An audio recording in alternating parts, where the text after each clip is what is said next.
Good morning dear student.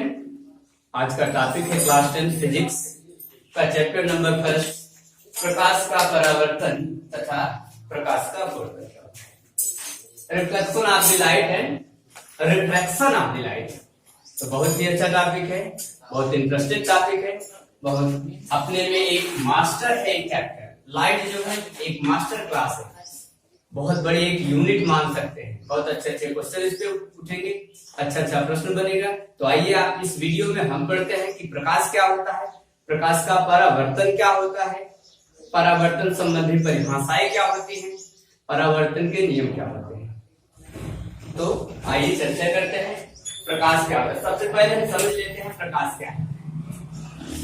प्रकाश एक प्रकार की ऊर्जा होती है, एक प्रकार की ऊर्जा अर्थात विकिरण ऊर्जा भी हम बोल सकते हैं। एक प्रकार की विकिरण ऊर्जा जो किसी वस्तु को देखने के लिए हमारी आंखों को संवेदित करते हैं। जैसे अंधेरे में कोई वस्तु हमें क्यों नहीं दिखाई, जैसे ही कहीं से लाइट आ जाती है तो वस्तु हमको दिखाई देने लगती है। जब लाइट उस वस्तु पे पड़ती है, प्रकाश उस वस्तु पे पड़ता है, वहां से टकराकर हमारी आंखों तक पहुंचता है, तब जाके हमें उस वस्तु का बोध होता है कि वस्तु क्या है। तो बिना प्रकाश के हम वस्तु देख नहीं सकते, अर्थात वस्तु किसी कार्य को, किसी वस्तु को देखने में हमारी मदद कर रही है, कार्य कर रही है, ऊर्जा दे रही है आंखों को। तो इस हम कह सकते हैं कि प्रकाश एक प्रकार की विकिरण ऊर्जा है।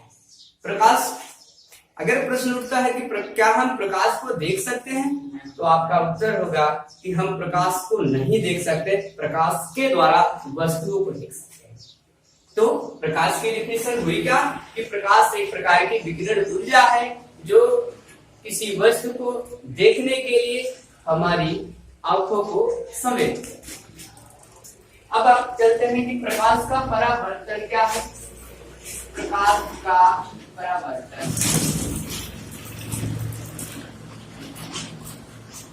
इसको हम बोलते हैं रिफ्लेक्शन ऑफ द लाइट,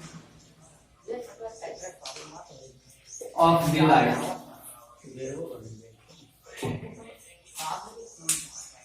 प्रकाश का परावर्तन क्या होता है? जब प्रकाश की किरणें किसी सतह से टकराकर उसी माध्यम में वापस लौट जाती हैं। जब प्रकाश की किरणें किसी समतल से टकराकर या किसी पालिशदार तल से टकराकर या किसी सतह से टकराकर उसी माध्यम में वापस लौट जाती है, तो यह घटना प्रकाश का परावर्तन। आइए डिफिनेशन लिख लेते हैं। जब प्रकाश की किरणें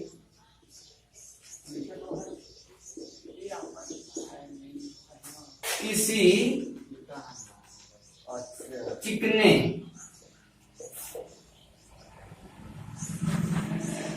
या पॉलिशदार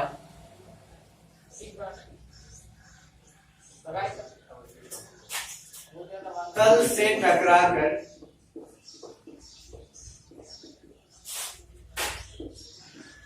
उसी माध्यम में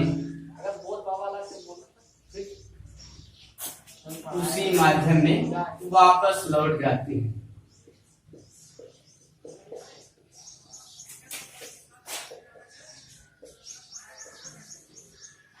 इस घटना को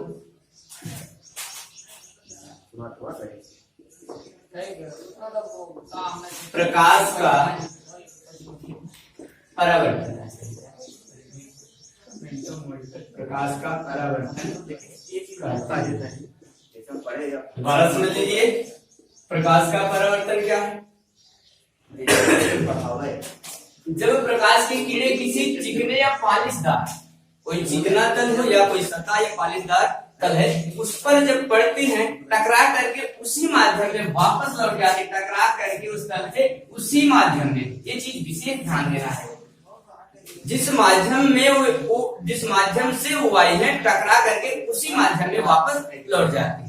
उसी माध्यम में वापस लौटने की जो उनकी क्रिया है, उसी को बोलते हैं प्रकाश का परावर्तन। जैसे मान लीजिए मेरे पास एक मिरर, कांच, यहाँ पे कोई एक सोर्स है प्रकाश, यहाँ से किरणें आ रही है और ये तल इसका कैसा होगा, कांच है, चिकना होगा, समतल होगा, पालीदार होगा, तो टकरा करके ये क्या होती है, इसी माध्यम में वापस लौट जाती है, इस दूसरे माध्यम में नहीं प्रवेश कर पाती है, उसी माध्यम में टकरा करके वापस लौट जाते हैं। तो इस प्रक्रिया को, इस घटना को हम बोलते हैं प्रकाश का परावर्तन, रिफ्लेक्शन ऑफ द लाइट।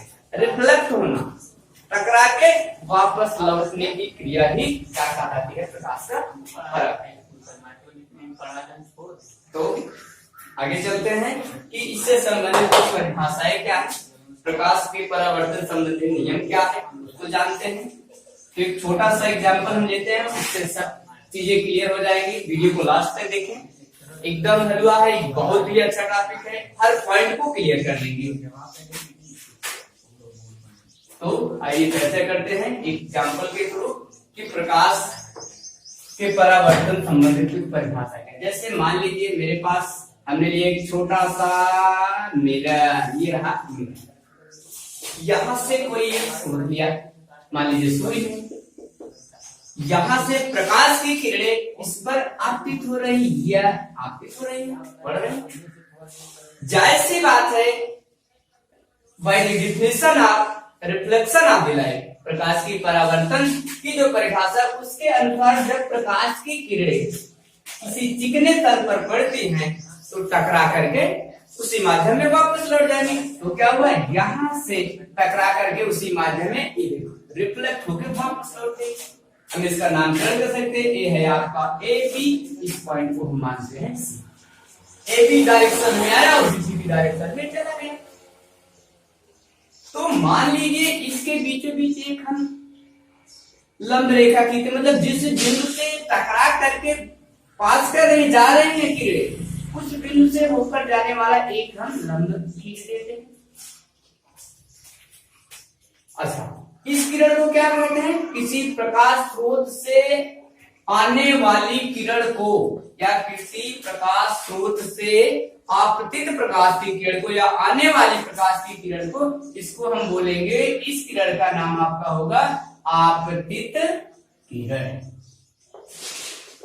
क्या नाम होगा, आपतित किरण। यहां पे टकरा करके वापस परावर्तित हो गई, परावर्तन के पश्चात किरण प्राप्त हुई। ये आपतित किरण किसी प्रकाश स्रोत से जो आ रही किरण, उसको हमने कहा आपतित किरण है, आ रही है। यहां से परावर्तन हुआ, परावर्तन के पश्चात ये किरण प्राप्त हुई, इसलिए इस किरण का नाम क्या होता है, परावर्तित किरण के नाम से हम जानते हैं। और जिस बिंदु से परावर्तन हो रहा है, इस बिंदु को बी पॉइंट जो है, इसको हम बोलते हैं आपतन बिंदु। क्या बोलते हैं, आपतन बिंदु बोलते हैं।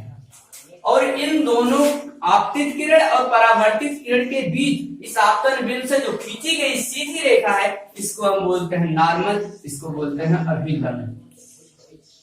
अभिलंब दोबारा समझते हैं, किसी प्रकाश स्रोत से आने वाली प्रकाश की किरण को आपतित किरण कहते हैं, तथा परावर्तन के पश्चात जो किरण प्राप्त होगी उसे हम परावर्तित किरण कहेंगे। और दोनों किरणें एक दूसरे को जिस बिंदु पर मिलती हैं, जिस बिंदु पर दोनों किरणें मिलती हैं, या जिस बिंदु से परावर्तन होता है, उस बिंदु को हम आपतन बिंदु कहते हैं। क्लियर? अच्छा, उस बिंदु से अगर हम कोई एक लंब रेखा खींच दे तो उसका नाम हो जाएगा अभिलंब। उसको हम क्या कहते हैं, अभिलंब कहते हैं।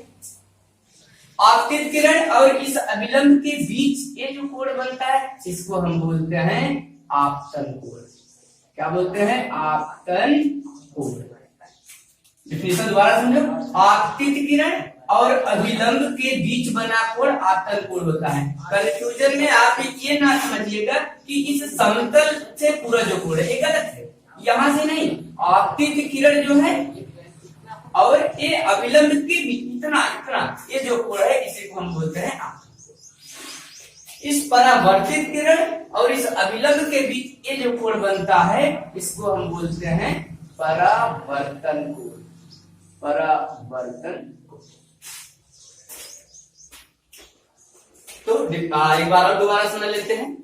आपतित किरण क्या है, किसी प्रकाश स्रोत से प्राप्त होने वाली किरण को आपतित किरण कहेंगे। और परावर्तन के पश्चात जो किरण प्राप्त होगी उसको हम परावर्तित किरण कहेंगे। दोनों के बीच खींची गई जो लंब रेखा है उसको अभिलंब बोलते हैं। आपतित किरण और अभिलंब के बीच जो कोण बनेगा उसे आपतन कोण कहते हैं। परावर्तित किरण और अभिलंब के बीच जो कोण बनेगा उसे परावर्तन। जिस बिंदु से परावर्तन होगा उसे हम आपतन। क्लियर? इतना क्लियर हो गया। अब हम चर्चा करते हैं प्रकाश का परावर्तन हो गया, इसके क्या नियम है, रूल्स क्या है। प्रकाश के परावर्तन का नियम, परावर्तन का नियम।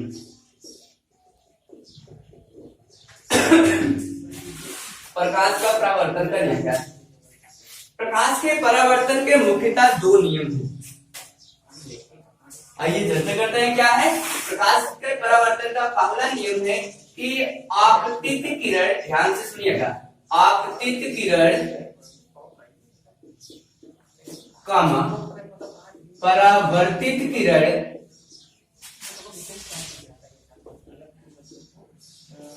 और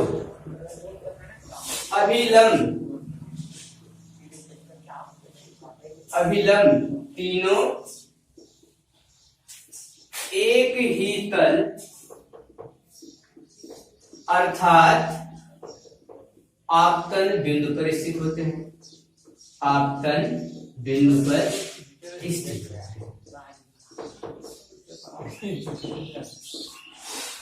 देख लीजिए हम क्या लिखे हैं, आपतित किरण, परावर्तित किरण, यह परावर्तित किरण और अभिलंब नॉर्मल, तीनों एक ही तल अर्थात आपतन बिंदु पर स्थित है। ए बी तीनों एक ही पॉइंट पे स्थित है, एक ही पॉइंट पे मिल रहे हैं। ये कहता है परावर्तन का पहला नियम। समझ में आएगा कि पहला नियम क्या है, आपतित किरण, परावर्तित किरण और अभिलंब तीनों एक ही तल अर्थात आपतन बिंदु पर स्थित होते हैं। दूसरा नियम क्या है कि आपतन कोण क्या है, आपतित किरण और अभिलंब के बीच बना कोण। आपतन कोण तथा परावर्तन कोण आपस में क्या होते हैं, बराबर होते हैं। आपस में बराबर होते। दूसरा नियम क्या है कि ये जो आपतन कोण का मान होगा इसको हम आई लिख दें और ये परावर्तन कोण जो है इसको हम आर कह दें, तो आई का जो मान होगा, एंगल आई का जो मान होगा एंगल आर के मान के सदैव बराबर। मेरा कहने का मतलब यह है कि आपतन कोण सदैव परावर्तन कोण के बराबर होता है। मीन्स ये हुआ कि अगर हम आपतन कोण का मान बढ़ाएंगे, जितना आपतन कोण का मान बढ़ाएंगे परावर्तन कोण का मान भी उतना बढ़ता जाएगा। परावर्तन कोण आपस में बराबर है। तो दूसरा नियम है आपतन कोण सदैव परावर्तन कोण के बराबर होता है। पहला नियम कि आपतित किरण, परावर्तित किरण और अभिलंब तीनों एक ही तल अर्थात कहां पर स्थित है, आपतन बिंदु पर स्थित होते हैं। दूसरा नियम में कहता है कि आपतन कोण का मान सदैव परावर्तन कोण के बराबर होता है। आपतन कोण आई इक्वल होगा किसके, परावर्तन कोण आर के। अगर हम आपतन कोण का मान जितना बढ़ाएंगे परावर्तन कोण का भी मान उतना बढ़ जाएगा। जैसे मान लीजिए ये स्रोत है, यहां से प्रकाश की किरणें आई, ऐसे परावर्तित होते, ये आपतित किरण है, ये परावर्तित किरण है।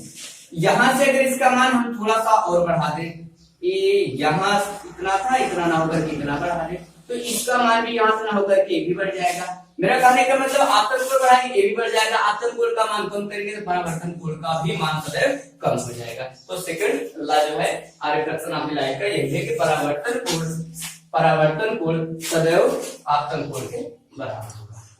तो आज के वीडियो में बस इतना ही।